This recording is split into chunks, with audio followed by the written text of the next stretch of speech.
Hello, everyone. Welcome. Today, we just celebrated the Mother's Day here in the UK. And that gave me an idea that, it would be wonderful to look into the scriptures about what is the ideal wife and what is the ideal mother. And so, this is going to be a familiar scripture, but I hope that the insights I'm going to bring will give you new insights and encourage you to, if you're a man, to seek these qualities in the type of woman that you seek to be your wife and to be the mother of your children. And if you are a woman, that you would be able to look and reflect in these notes and this scripture and see how you can continue to become the kind of woman that you desire, the ideal woman that God created you to be as a wife and to be as a mother. So we're going to look at the popular scripture, which is called Proverbs 31, and in particular, verses 10 to 22. I'm going to read them out, and then I'm going to give you some notes, which I hope you can take. They're going to be quite a bit. It's going to be a list of them. So if you are a person that loves taking notes, I'll suggest that you go now and get a piece of paper and a pen or a pencil to write these notes down. I promise you, they're going to be a blessing to you. And I'm going to bring a unique perspective, which I now would love to tuck into and share with you. Okay, so I'm going to read from Proverbs 31, verses 10 to 22. A wife of noble character, who can find? She's worth far more than rubies. Her husband has full confidence in her and lacks nothing of value. She brings him good and not harm all the days of her life. She selects wool and flax and works with eager hands. She is like the merchant ships, bringing her food from afar, and she gets up while it is still dark. She provides food for her family and portions for her servant girls. She considers a field and buys it. Out of her earnings, she plants a vineyard. She sets about her work vigorously, and her arms are strong for her tasks. She sees that her trading is profitable, and her lamp does not go out at night. In her hand she holds the distaff and grasps the spindle in her fingers. She opens her arms to the poor and extends her hands to the needy. When it snows, she has no fear of her household, for all of them are clothed in scarlet. She makes coverings for her bed, and she is clothed in fine linen and purple. Her husband is respected in the city gate, where he takes his seat among the elders of the land. She makes linen garments and sells them and supplies the merchants with sashes. She is clothed with strength and dignity. She can laugh at the days to come. She speaks with wisdom, and faithful instruction is on her tongue. She watches over the affairs of her household and does not eat the bread of idleness. Her children arise and call her blessed, her husband also, and he praises her. Many women do noble things, but you surpass them all. Charm is deceptive, and beauty is fleeting, but a woman who fears the Lord is to be praised. Give her the reward she has earned, and let her works bring her praise at the city gate. Isn't that a beautiful description of this wonderful woman, this ideal biblical woman? It is such a wonderful. I love reading the Proverbs because I love wisdom. I really do. I desire wisdom. I seek knowledge. I love wisdom. So Proverbs 31 is just a wonderful way that this book ends in a description of what a woman is. And in fact, Proverbs, the book of Proverbs, is understood to be a book of wisdom, and so it speaks of the wisdom that King Solomon um, shared, and so within these wisdom teachings, we can see that wisdom is described as a woman, in fact, and so it is fitting, in fact, that the book will end with a culmination of all these, teachings, wisdom teachings that we learn in the book of Proverbs, and is encapsulated in an ideal woman, in this woman that is truly noble and of good character, and one that we as women should aspire to become, and one that is worthy to be sought at as a wife, because she became a wife before she became a bride.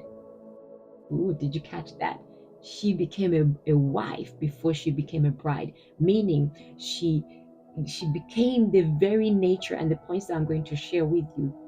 She embodied these qualities, and brought these qualities and values to her relationship with her husband, that then it is in her state of being a wife that then her husband sought her out. And so what does the scriptures tell us? That he that finds a wife has found a good thing, and that's obtained favor from the Lord. So that means that a man does not seek to find a woman, but he seeks to find a wife. So that means that us as women, the most ideal way for us um to be sought after, to be of good value, to be married to be a wife material, is to literally become a wife before we become a bride. So let me jump into the teachings here so that we can share in the depth of wisdom that I gleaned out of this. And I pray that God will open the eyes of your understanding, and that you will increase in wisdom as you receive this knowledge. May the Lord fill my mouth with grace, with wisdom, and anoint my words so that they can be able to speak to your heart and transform your mind and inspire you to become a person of great nobility. Okay. So here, first point is that the value of a woman, of the value of a mother, is that she is trustworthy, she is faithful, and those around her benefit from her. So here we see that in the Proverbs 31, verse 10 to 12, where it says that a wife of noble character, who can find her? She's worth far more than rubies. Her husband has full confidence in her and lacks nothing of value. That means that she is not fake. Okay? She is stable in her character. She is a woman that is reliable. Her husband can trust her, sees, he doesn't have to question of her nature, of her ways. He knows her so well. This man, her husband, has done such a wonderful job of studying his wife, that he understands her to the point at which he can trust her. He can be out and about doing his business and know that my wife is taking care of things. The mother of my children is taking care of things. I trust her and she's faithful. And everything that she would do is going to benefit the family. It's going to benefit him. It's going to benefit all of them. So she is a woman that she's worthy, she's trustworthy, she's faithful, and everything that she does brings benefit to her family. So that means she has boundaries. She does not just allow anything and anyone in her vicinity. So for her to be trusted, that means she's not just allowing anything or going about and doing just anything and whatever to be around her, but she has set boundaries that makes her trustworthy, that there are things that she can say no to. Not everything that she sees, even though it's good, not all of it she can say that it is beneficial to her and her family, but she has protected herself with a boundary, and with moral boundaries that are able to keep the integrity of her character, to keep the integrity of how people perceive her, especially her husband. Okay. Second point is that she is a diligent worker, and we see this in the next verse, which says that she selects wool and flax and works with eager hands. See, she is not lazy. She is skilled in her giftings, and she enjoys her work. You understand? This is a woman, because it says that she works eagerly with her hands, meaning she enjoys it. She enjoys what she does. She's not lazy about it. She doesn't take time. She does not waste time, but she finds work to do and she does it diligently. So she enjoys what she works, what she does. She's not a lazy woman, but she's diligent in everything that she does. Okay. Point number 3 is she is knowledgeable. Now, what does that mean? So in the next verse, which is verse 14, it says that she is like the merchant ships bringing her food from afar, meaning that she goes out and investigates. She goes out into the field knowing that she needs to provide for her household, but she is willing to go beyond what she finds comfortable to make sure that whatever she gets is actually going to is of good quality. So that means she's risking her life, she's risking the decisions she's making, whether they're going to fail or succeed. She is literally going out beyond what she's used to in order to gain that which will be beneficial to her and to her family. This is a knowledgeable woman, a woman that seeks out from afar that which will benefit her family. Wow, that's a wonderful quality to have, no? Because, like, I mean, if you think about it, what are you willing to go beyond, your own comfort zone to seek out that would be beneficial to you and to your family? And especially as a mother, we mothers are very sacrificial. We're always seeking out ways in which we can make decisions that will benefit our family. So that means we are very much willing to take the steps, even though we are uncertain about the end of those steps. We're hoping that we would have gone through the mental work to ensure that yes, this is the right decision to make, but it can never be guaranteed 100%. So we risk failure to make the right decision. So this is a woman that is willing to make the necessary steps to move forward, to seek out the good for her family, and also the fact that she's using her intuition. We women are known that we have been gifted with the ability to be very intuitive. And when we are seeking and making decisions, we make decisions after having thought about the logical and rational steps to take. But also there are times when we know we can rely on our intuition. We may not know the how, we may not know the steps, which way to go, but we will know that definitely this is the right way to go. We wouldn't be able to explain it, but somehow our intuition shows us and tells us this is the way to go. And this is where we function as women. And this is where we say often in our language, we say, I feel like, I think like, I feel. This is not necessarily our feelings, that your emotions that we're working out, but it is in our intuitive discerning that we are thinking. And it is in our heart, it is in our intuitive nature that we are able to make decisions that seem almost risque, but in fact end up to be true. So it is a wonderful quality to have, and when it's wonderfully trained and nurtured, it can really yield wonderful results. So that's number 3. She is a knowledgeable woman.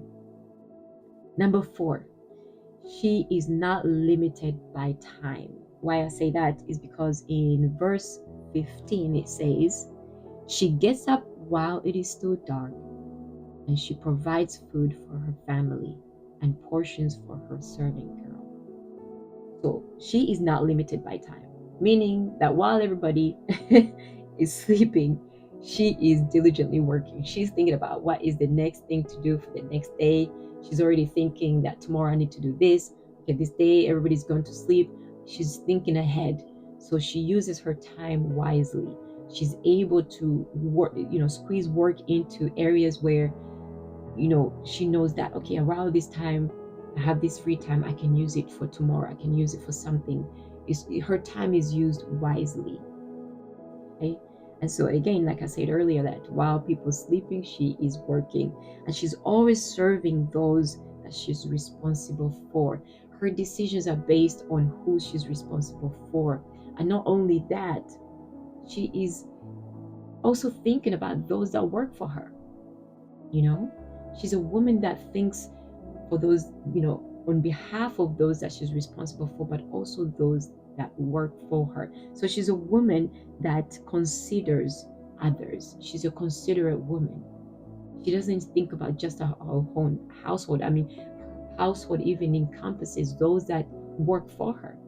So it's not just her children and her husband, but even those that work for her, like her servants, her maids, and so on. So it's wonderful to see that she's a woman that is not only limited by time, but also she is a considerate woman that looks at her household and uses her time wisely. So point number 5 we see here, it says she is a reflective thinker. This is interesting because in verse 16, the next one, it says, she considers a field and buys it out of her earnings and plants a vineyard. Meaning that she thinks about the future so that she can make the right decisions. So this is a woman that not only lives in today, makes decisions for tomorrow in the immediate time, So in her daily work, she's always thinking about what tomorrow is going to bring, but also thinks about the future, far ahead in the future, and then considers the right decisions that she needs to make sure that her future of her family, the future of her family, and the future of her husband and her children, even her own future, the future of her household is taken care of. So she thinks on multi dimensions of time here. Is a wonderful woman that can think on multiple levels. So it is wonderful to see that she is able to think of her future so that she can make the right decisions now that will positively impact her life and those around her. She manages her finances well. Okay, you see, I totally understand. I can understand for those, this is not a point of condemnation. So if for those that are in debt, those that have struggled, I totally understand. In my own life, I've gone through financial struggles. As a single parent, is very difficult to be able to take care of so many responsibilities, and yet still have a limited source of income, because that one income or that limited source has to be split in so many ways. And so sometimes it can be very trying. In fact, I celebrate women, single parents that go through this, because this is a time really where you become so resourceful. You realize that your finances need to be budgeted, need to be managed. This is, in fact, where you learn your vital skills of financial management, because you need to be able to work with the little you have and cause it to multiply in such a way that it would need to supply the needs of the household. So I, encourage you, and in fact, I applaud you for being able to make do for what you are and what you have. So it's not it should not be seen as a point of condemnation, but rather as as an opportunity to celebrate you for being resourceful and that you're able to budget. So you become a person. This ideal woman, this mother, this wife, she is a great manager of finances, including budgeting and all that kind of stuff. So she uses her resources wisely. She is willing to make sacrifices, you know so in her being able to consider a field and buy it out of her earnings means that whatever she desires right now has to take a sit back, because she is thinking about the future. She's thinking, is this thing that I want now, is it actually going to bring value in the future? If not, then I'm going to make sure that I make a decision that will actually benefit my family in the future. And that's the decision that she made. She was willing to forego the current pleasures for the benefit of the future, of the secure future for herself and her family. So she is a woman that is willing to make the necessary sacrifices. Point number 6.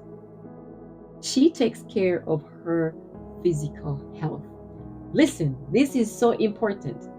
If you're a busy person, especially being a mother, all right, you are busy. It seems as though you have no time for anything else except for taking care of the necessary things And by the time you finish, your day ends, you just falling onto your bed, totally exhausted and just wanting sleep. But let me tell you something that is what the Lord told me and had to really had to encourage me in doing, which was to take care of me.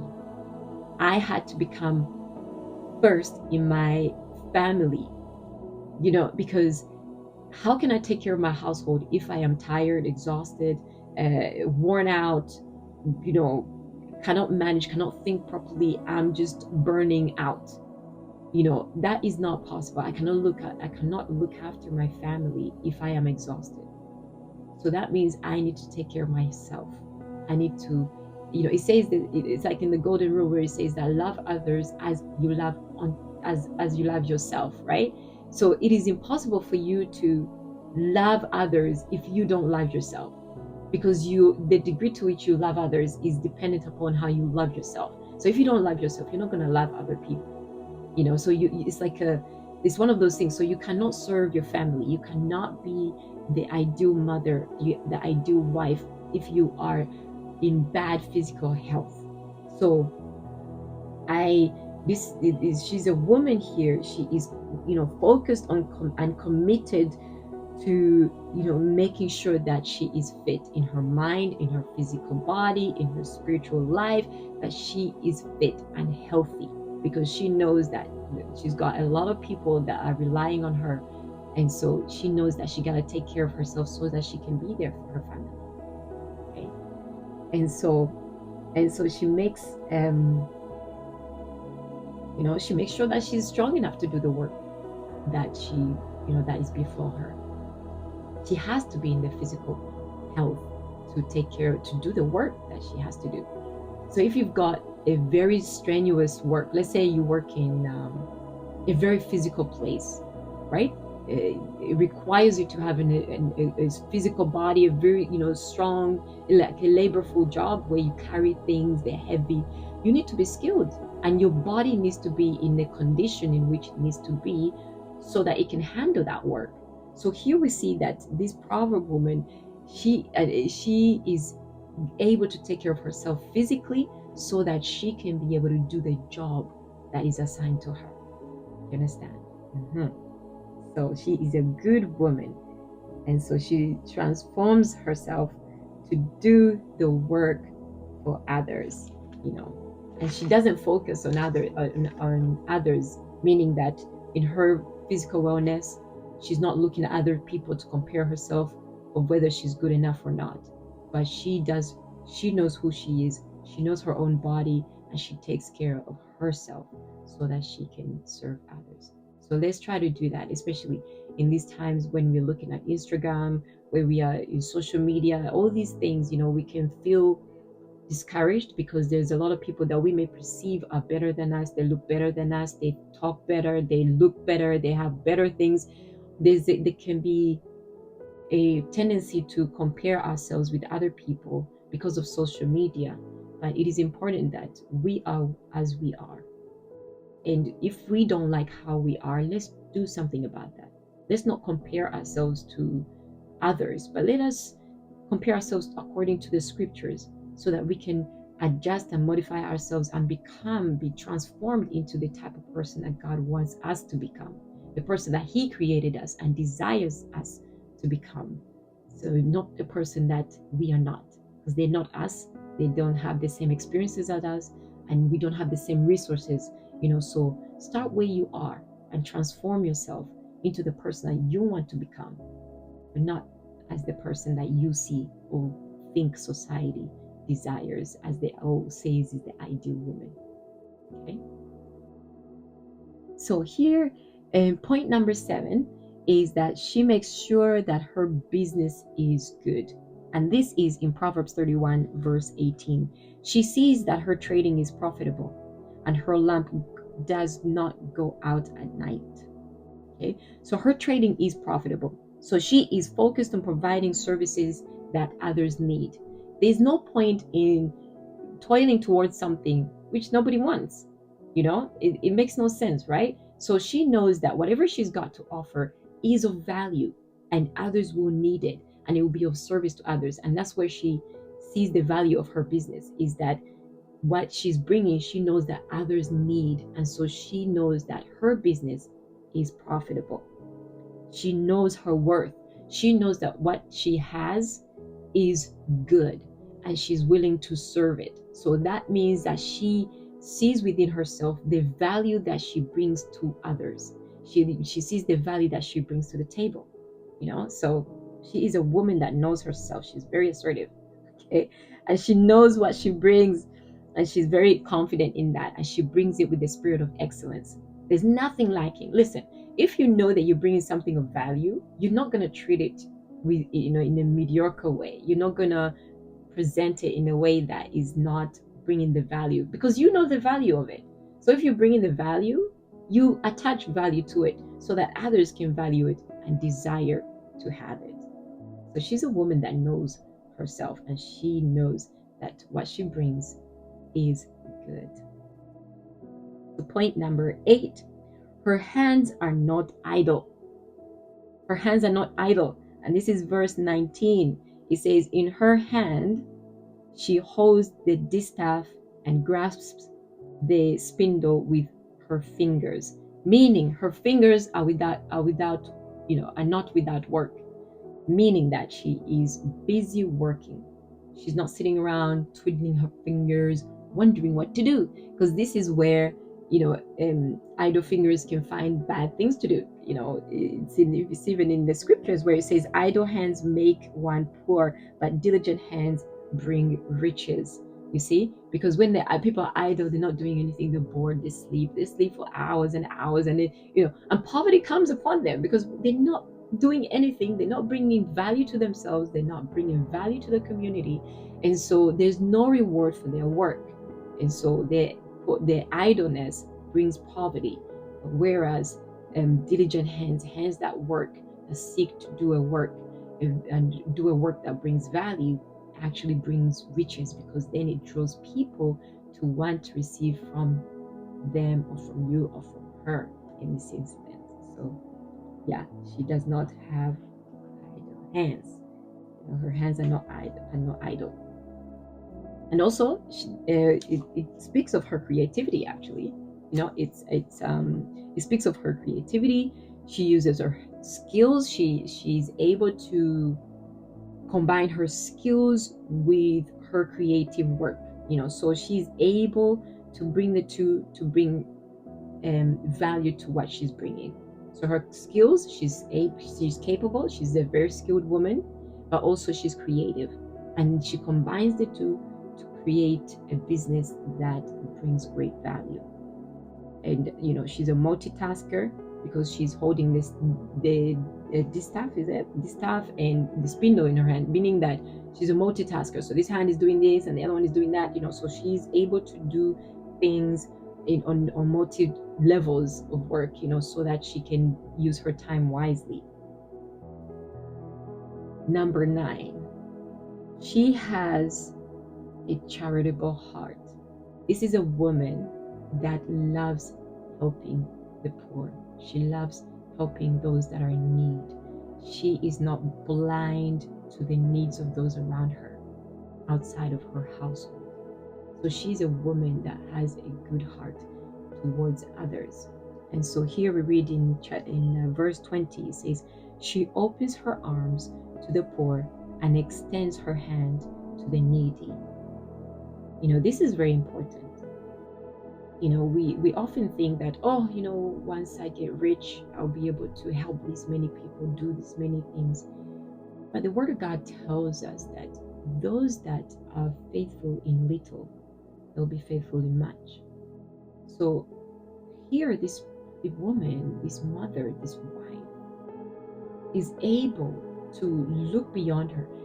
She knows she's in a position of wealth, of notability, where she wants to extend the blessing of what she has to others. Let me encourage you that you don't need to be wealthy to start helping others, those in need. It's even in the little that you can give. It's in the little, in your diligence of doing or serving and reaching out to those that are less privileged than you, or those that are in circumstances more that are in circumstances and that are much difficult than yourself, when you put out the hand, you extend your hand of charity to others, the Lord sees that, and in time He will reward you for that. So this is a woman that is, sharing and showing actually gratitude to God for His blessing her and her family by showing, mercy, showing mercy and kindness to those that are not in the same position. Okay. And also, she's a woman that is, understand her social responsibility. We need to understand that our lives are not just for ourselves. I know in the Western world and even in the world now, it's a big thing where we're seeking success that is self promoting. It is about building what I want and what my family wants. Everything is very selfish oriented. We are not considering about the social responsibilities we have. And you don't even need to be on so wealthy. Like again, as I'm saying, I'm kind of drilling this in to say that you don't need to be in positions of great notability or like to be on TV or famous, or you don't have to be in a certain social structure or economic structure to be, you know, um, to take accountability in our social responsibilities. Meaning, so this woman, she knew that she had a duty to serve those that are not able to help themselves. And it is wonderful to know and to think that we can, in the little that we have, that we can share with others so that they too can benefit. So that means that we are taking on social responsibilities, and that's a good characteristic to have, a really noble characteristic to have. So if you've not had the opportunity to, let me encourage you to do so and be able to support. We can be supporting charity organizations that support families or children in need or the elderly, people within our society that do need help. It is a wonderful thing to be able to have such a heart, and she has a charitable heart, as we see here in the scriptures. So point number 10. I hope you're still with me, right? I might be rushing into it. I hope I'm not rushing, but yeah, point number 10, and you'll soon be going, but we're halfway there. But I hope you're still with me. Okay. So point number 10 is that she has faith in God, and she takes her covenant with God very seriously. Okay. So here in verse 21, it says, "When it snows, she has no fear for her household, for all of them are clothed with scarlet." What I mean by that is that, and how that alludes why I say that to God, is because snow in biblically is represented as blessing normally, but if we can use snow as a literal sense, it is a time of like cold, severe weather, like the Arctic, and winds and bitterness. It's cold. There's nothing out there. The trees are in hibernation. Nothing is plantable. Nothing. You can't harvest. You can't sow. You can't. So it's a time of where resources are limited. So for our household, so if we can use it as snow, that when it snows, meaning in time of hardships, in the seasons of hardships, she does not fear for her household, because she knows that her faith and all that she has done in her diligence in looking after her family and making the right decisions, that her family and her household will be safe. She has no fear of that. And why I allude this to God is that it says, "For all of them are clothed in scarlet."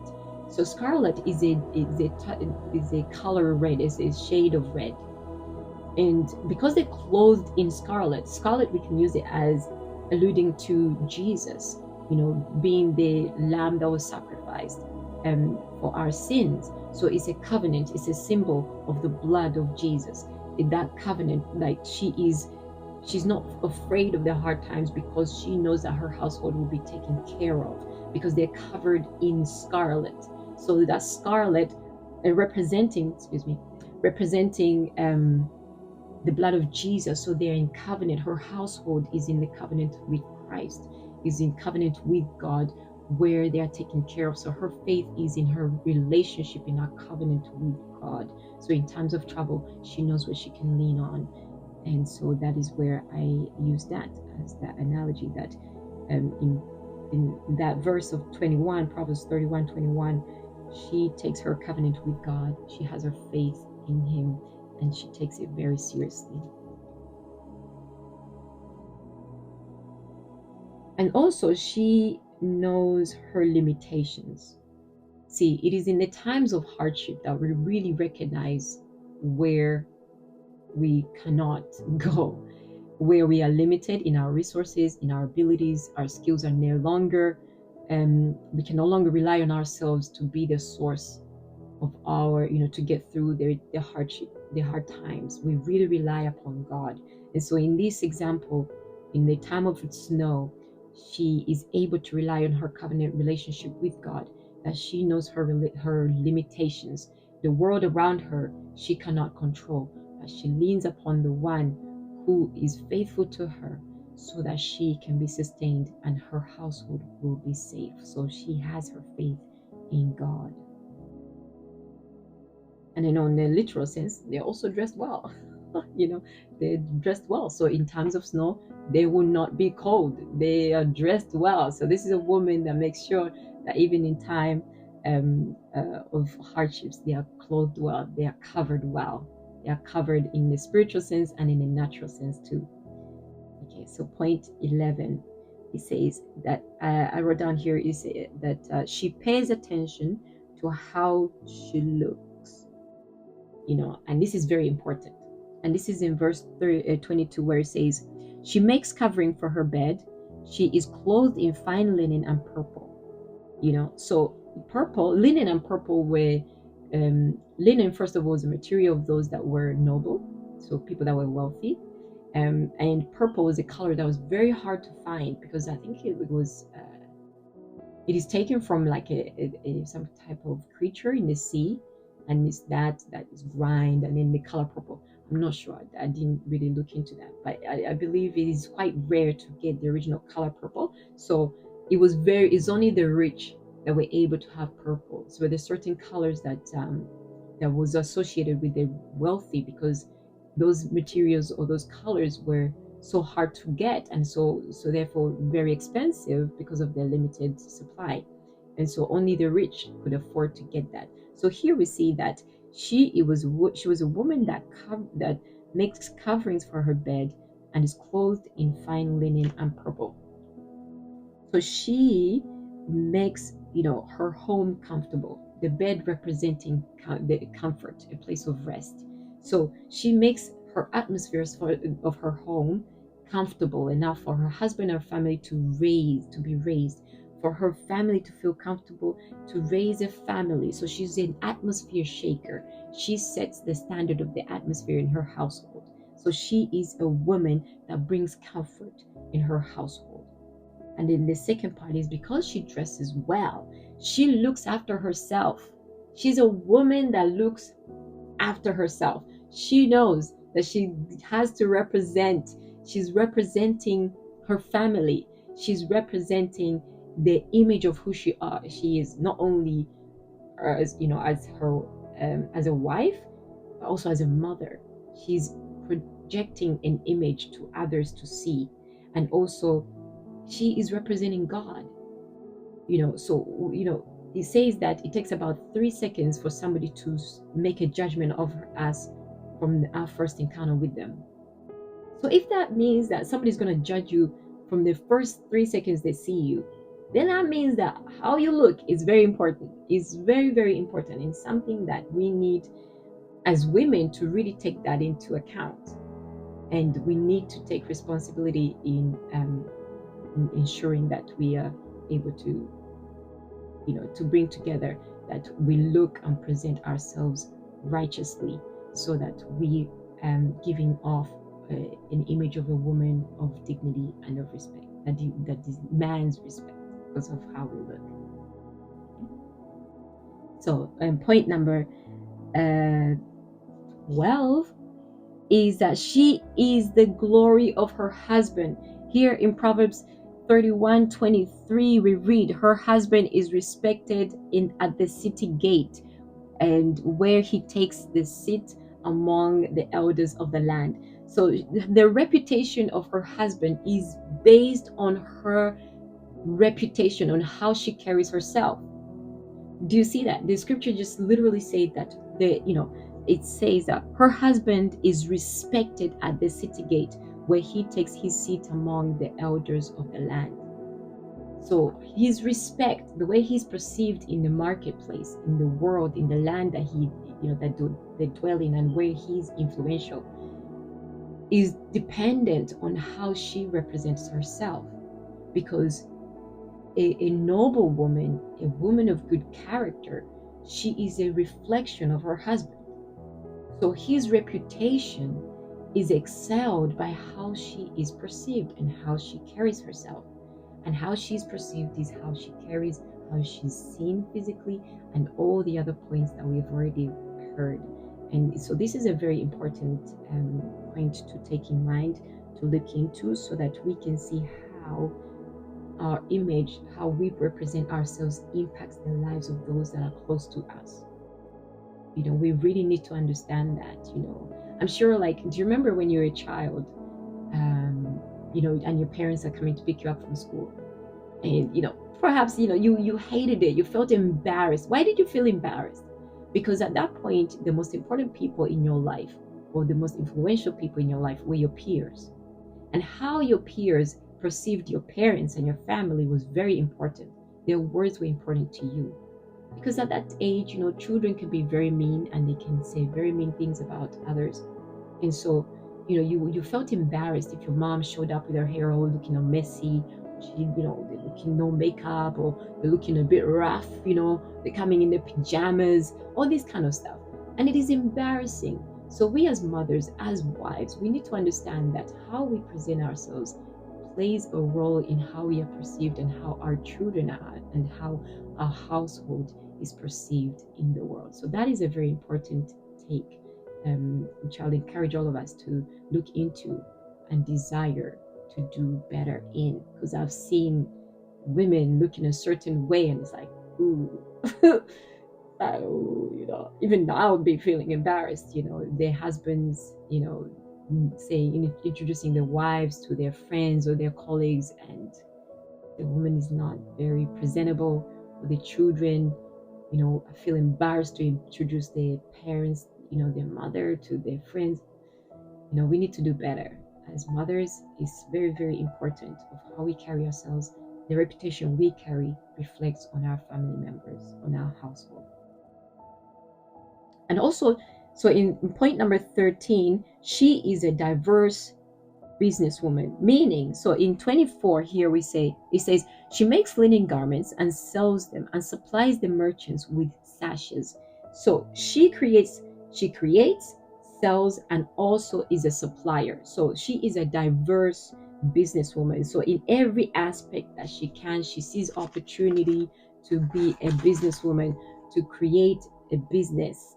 So her business is high quality and is of high standard, because this is where the trust comes in. The merchants want to buy, to get from her. Her clients are seeking her products.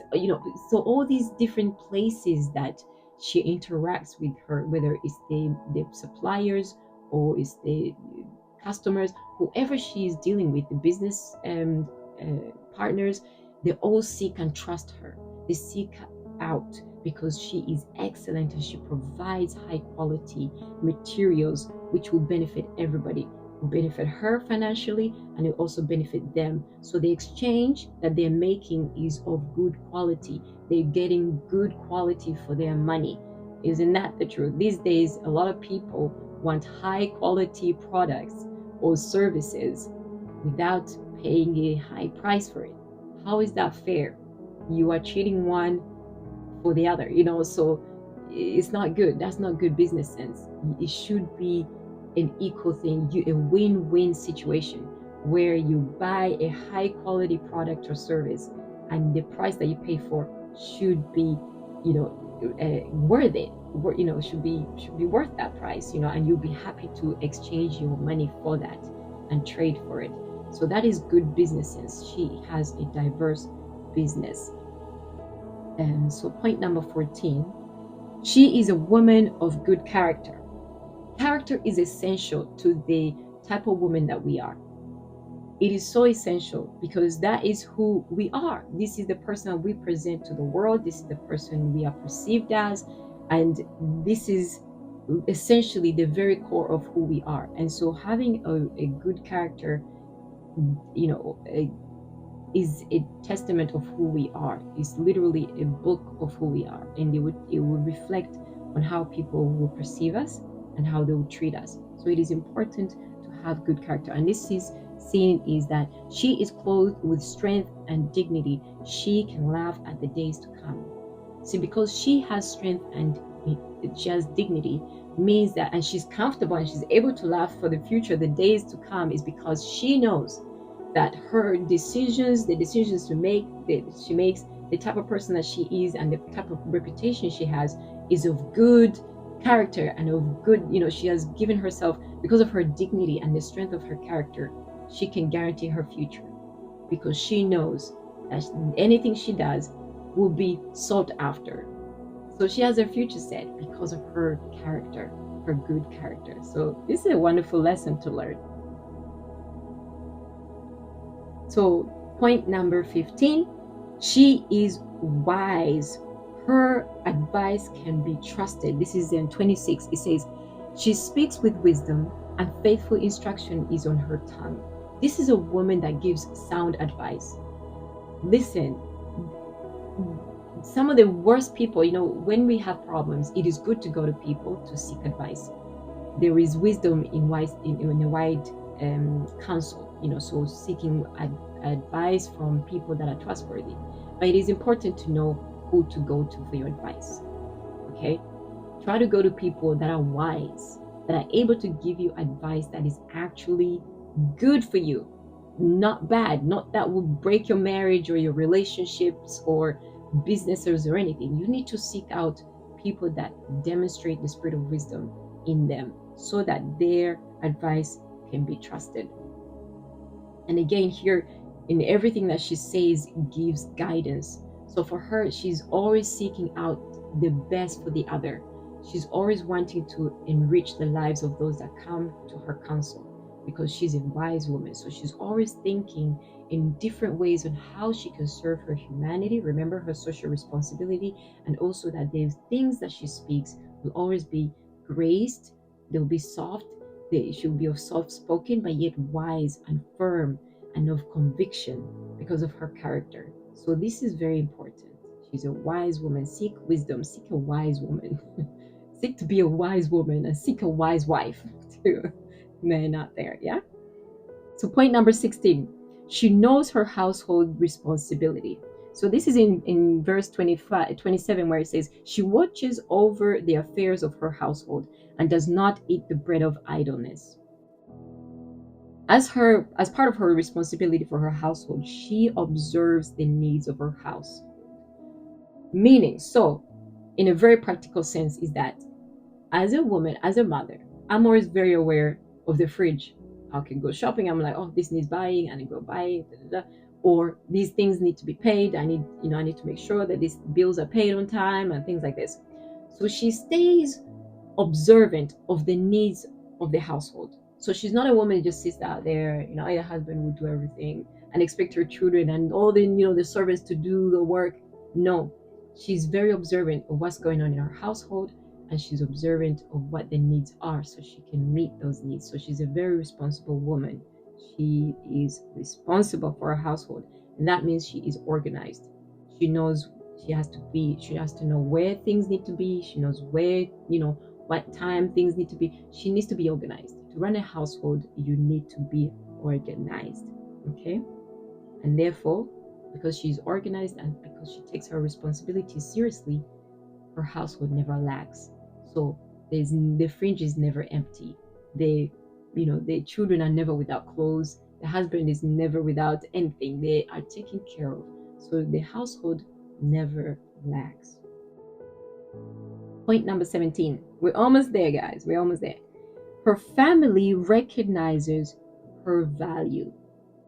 Okay, so in verse 28 and 29, it says, her children arise and call her blessed, her household also, her husband, sorry, her husband also, and he praises her. So she adds value to her family and does not disgrace it. This is so important, which attaches to how we look, the earlier points that I said about how she presents herself. It is so important that we recognize our value, because in the value, I mean, for in the way that we see ourselves, it is the value that they're going to see praising us. So this woman values herself, yeah, and because she values herself, there's a way in which she carries herself that even her family blesses her. They speak well of her because she's walking in the fullness of the identity of who she is. She knows that she carries value, and because of that, she ensures and protects the value that she carries so that she does not disgrace her family. This is important. We really need to understand. I can tell you this because when I was younger, my grandmother used to do this thing where she would tell us, when you leave the house, make sure your hair is combed, you look good, you're wearing your clothes ironed, you don't look rough, you look presentable. It doesn't mean that every day you have to be wearing makeup or have to be wearing old dresses and things like this. You can be comfortable going out. But the point was that she was making is that you are and this, she used to say this to me a lot, is that when you go out there, you're representing me. I grew up with her, so this is, I was a reflection of her. So if I went out there in the way how I spoke, how I behaved, or how I looked was a reflection on her. And so whoever saw me would think, you're the granddaughter of so and so. And they would automatically say, wow, if you look like that, then this may be how she treats you. So we need to understand the responsibility we have, that the way we carry ourselves, the way we speak, the way we present ourselves, it is a reflection to our family. And so here we see in point number 17 that her family recognizes her value, and they recognize that because she recognizes her own value and she protects it, because she knows that the reputation of everybody else in her household leans upon how she carries herself. So it's important. And the wonderful thing is that she raised such a wonderful household that even her husband and her children recognize her and they honor her for that. She raised her family to recognize honor, to recognize value and give honor where it is due. So this is a good woman. This is a great mother, and this is a great wife. She is a wonderful woman that desires to be emulated. She is the ideal wife and she's the ideal mom. Number 18, she takes her relationship with God very seriously. Here in verse 30, it says, charm is deceptive and beauty is fleeting, but a woman who fears the Lord is to be praised. So here we see that she knows that her value does not come from her beauty. It does not come from her deceptive or seductive speeches. Okay, so how much do we know right now in our current history, where social media is all about how women look in a very sexualized way? They present themselves in a manner that is very inappropriate and in a manner that is very deceptive, because they either clothe themselves or wear makeup or present themselves in ways that are very deceptive, very seducing, very charming, to the man. But here the proverb woman, the mother and the wife, this ideal woman, she knows that these things do not give her value, that her value comes from God and what God speaks of her, what God has put in her life, and how God has moved in her life. She places her value in her relationship with God. And she knows that everything that she has is because of God. And so she reveres him, she respects God, she honors God for the blessings that he has given her.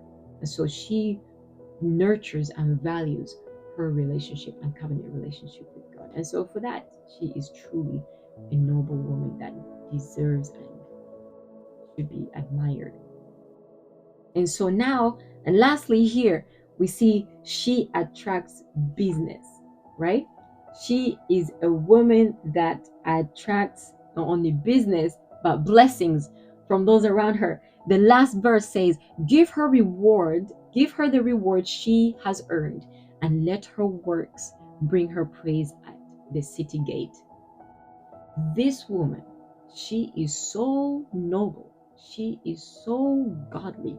She is such an ideal image of a wife and as a mother that we are commanded, literally, that people around her are commanded to give her the rewards, to bless her because of what she carries. This woman is so valuable that those around her, she attracts blessings from them. Isn't that amazing? And won't you want that? She attracts blessings. And so, because of that, she had been diligent, because she was mindful of her image of who she is as a person, inside and out, spiritually and physically, and in all other ways. She took care of her household. She ensured the reputation of her husband and her children was good. She looked after all her responsibilities. And all of this ends with that this woman is worthy of blessings. This woman is worthy of rewards. And so, is the word says to us that she deserves rewards and she deserves praises. What a wonderful image of this woman, and certainly a woman that we should all aspire to become. So now that we've come to the end of our meeting today, I pray that in this hour you've had such a rich impartation of wisdom in understanding in the type of woman God desires to become, and the type of mother God desires for us to be, to our children, to our family, and the type of woman as a wife we need to become before we become a bride. And also for you men to seek out these type of qualities in the woman that you desire to be, the wife, your wife, and also the mother of your children.